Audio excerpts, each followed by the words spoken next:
Today I would like to review the book The Silver Chair by C.S. Lewis.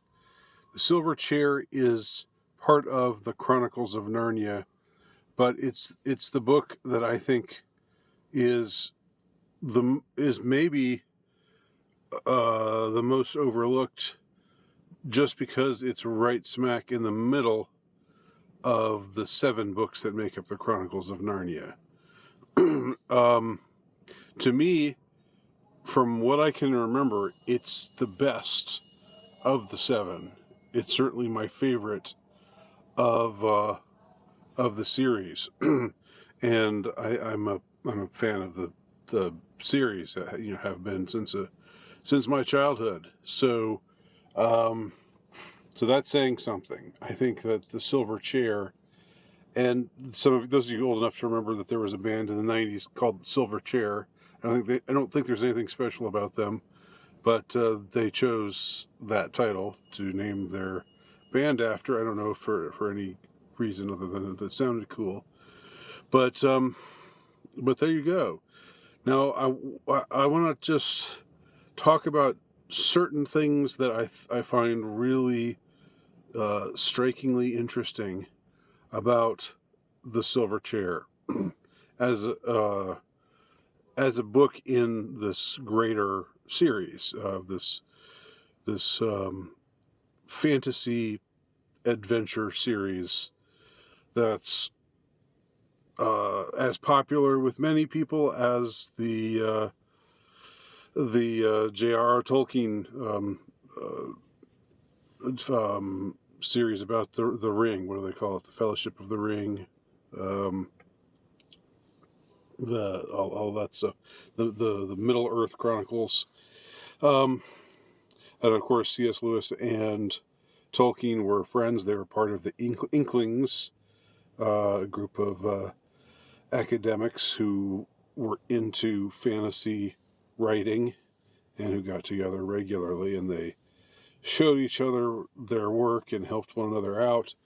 Tolkien and Lewis both were men of great faith.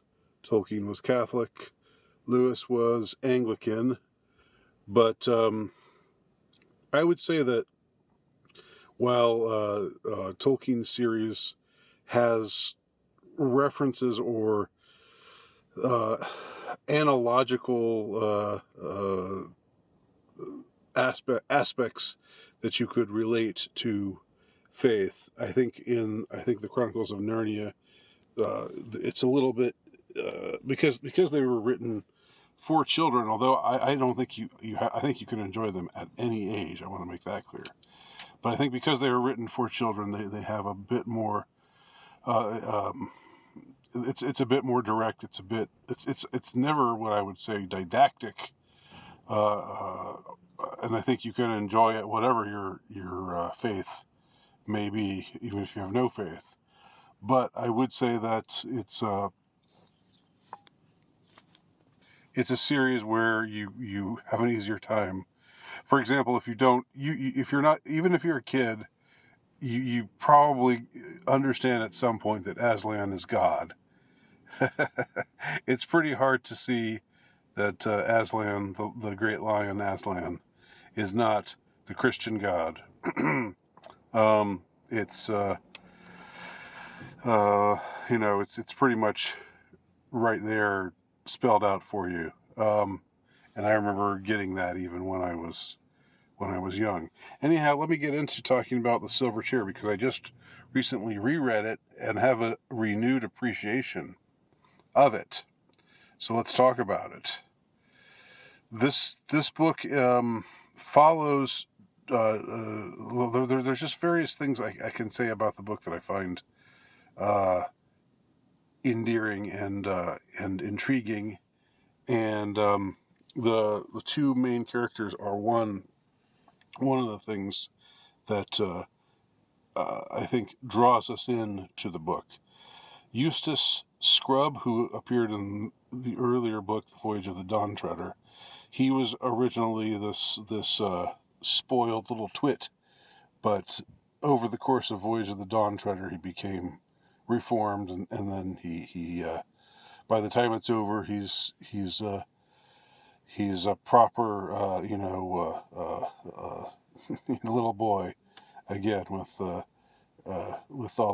of the twittishness sort of beaten out of him. Um, and so we have Eustace Scrubb and Jill Pole. So a boy and a girl who are students at this terrible school called Experiment House. And this is Lewis's depiction of a liberal school where they don't enforce any kind of discipline and let the kids run wild.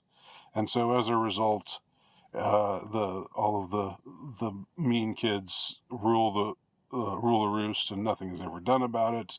So everybody who's not amongst the meanest clique just gets unmercifully bullied. And Jill Pole, when we first meet her, she's really the main character. It's her point of view from which we're hearing everything that's happening. She's crying.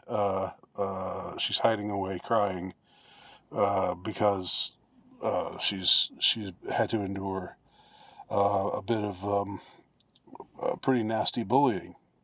And then Eustace comes across her, and one of the things that's really cute about the relationship between Eustace and Jill is the way in which they call each other by their last names. It's like, well, Scrub, and I tell you what, Pole, and so this it's in keeping with Lewis's knowledge of English school children customs, where once you reach a certain age, especially, you always call one another by your surnames, never by your Christian names, or hardly ever by your Christian names. It's just part of the culture. And something that's very understated in the book, but I think is really well done, is the you could say there's sort of a you know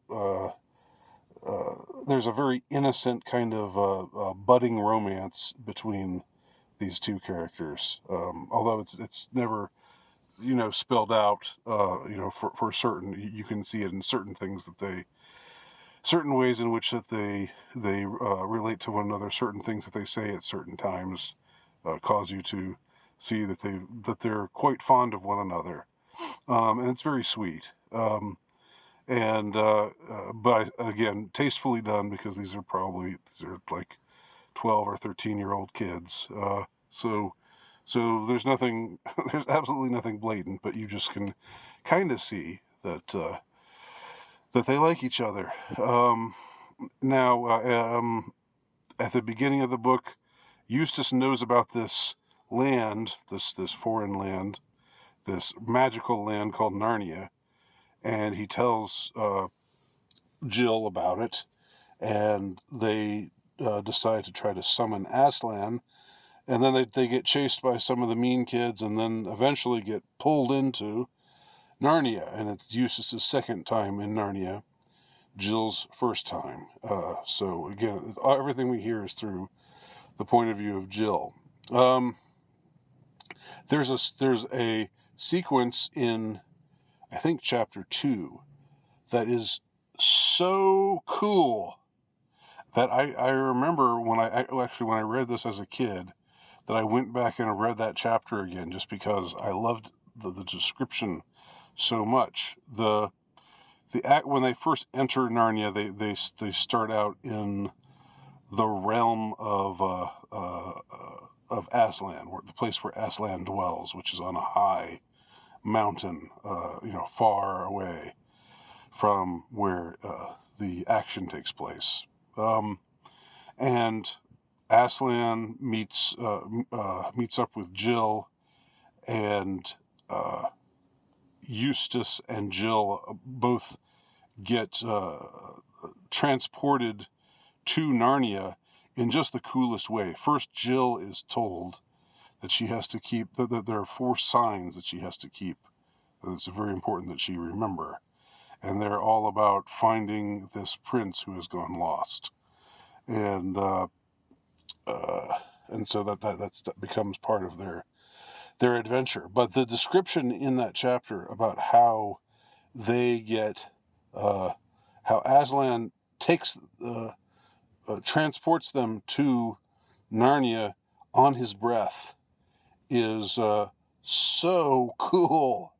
Um, he breathes on Jill, and then before she knows it, she's flying through the air. But she's not.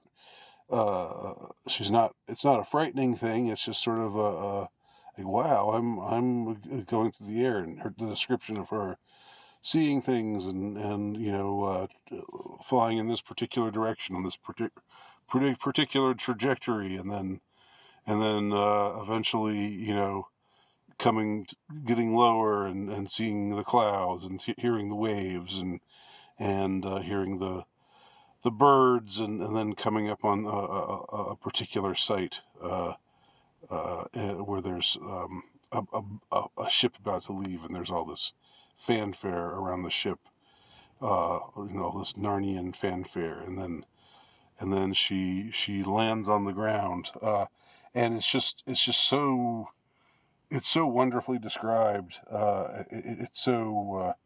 It's like something that you wish you could do. It's like you wish you were there. There's so much about the Narnia books that's like that.